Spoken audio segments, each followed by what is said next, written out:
Dans cette vidéo, je vais vous montrer quel type d'amélioration j'apporte ou on peut apporter à un fichier audio pour le rendre plus agréable et enlever un peu les problèmes. Donc au début, je vais prendre mon fichier et je le fais glisser ou je fais fichier ouvrir. Et donc là, je fais une copie pour regarder et être plus sûr en cas de problème. Pour éviter, il faut également éviter d'écraser son fichier original.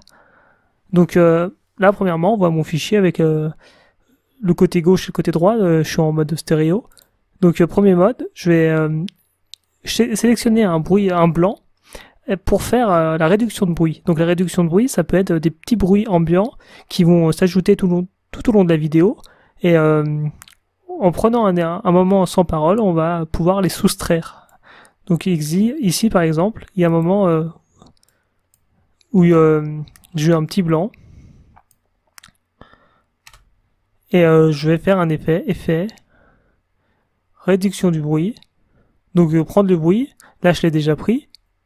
Je sélectionne toute ma piste, effet, et je retourne dans réduction du bruit, et je vais mettre valider. Donc il y a un petit temps de calcul. Donc deuxièmement, je vais faire un autre effet. Alors pour vraiment pour apporter une précision, lorsque vous faites un enregistrement, ça dépend si c'est un podcast, uniquement la voix ou la voix plus la vidéo. Donc ce qui est conseillé, c'est de vraiment scinder les deux. C'est utiliser soit une caméra, un smartphone pour la vidéo et pour la voix, un microphone, une petite caméra, un petit appareil dédié, car la voix c'est très important et il vaut mieux avoir, par exemple, lorsque vous filmez quelqu'un à 10 mètres, avoir le son très proche de la personne pour éviter les bruits de vent, d'autoroute, de route, de n'importe quoi, et avoir quelque chose de qualité au niveau audio.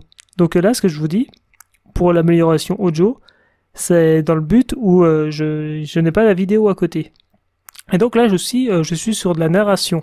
Si vous faites, je sais pas, un spectacle ou de la musique classique, on va peut-être pas procéder de la même façon. Moi, ce que j'ai fait, je me suis basé sur plusieurs vidéos, plusieurs cas, et j'ai copié à peu près, et j'ai gardé ceux qui marchaient.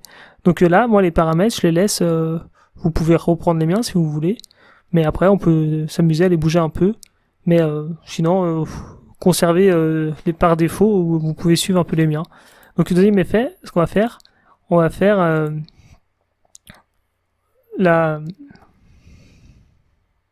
normalisation du son. Donc là, je laisse comme ceci, valider.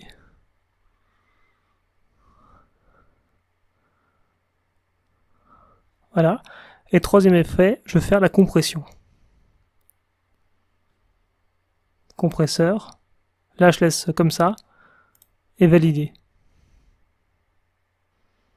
Donc là, ce que je vais faire, je vais enregistrer, je vais vous lancer les deux extraits pour voir s'il y a une différence. Alors là, je vais enregistrer et exporter. Donc moi, je vais exporter en MP3. Il est parfois indispensable d'ajouter un petit module, une petite extension au logiciel pour pouvoir exporter en MP3. Vous pouvez garder un autre fichier pour perdre moins de qualité, mais avoir une taille supplémentaire de stockage. Donc je vais mettre exporter en MP3.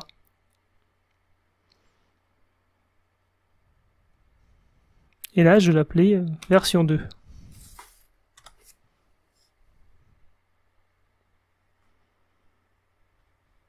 Donc là, valider. Donc là, je vais lancer les deux. Donc le fichier original. Au niveau de la vidéo sur le trop-plein, l'installation d'un trop-plein sur une cuve à eau, j'ai eu 2 commentaires. Et maintenant le fichier remanié. Au niveau de la vidéo sur le trop-plein, l'installation d'un trop-plein sur une cuve à eau, j'ai eu 2 commentaires. Donc là, ce qu'on peut s'apercevoir, c'est que la voix est un peu plus forte. Et après, il y a autre chose aussi qu'on peut faire, c'est couper les blancs, couper les couper les petits tics de langage, pour avoir quelque chose de plus fluide. Voilà pour cette vidéo.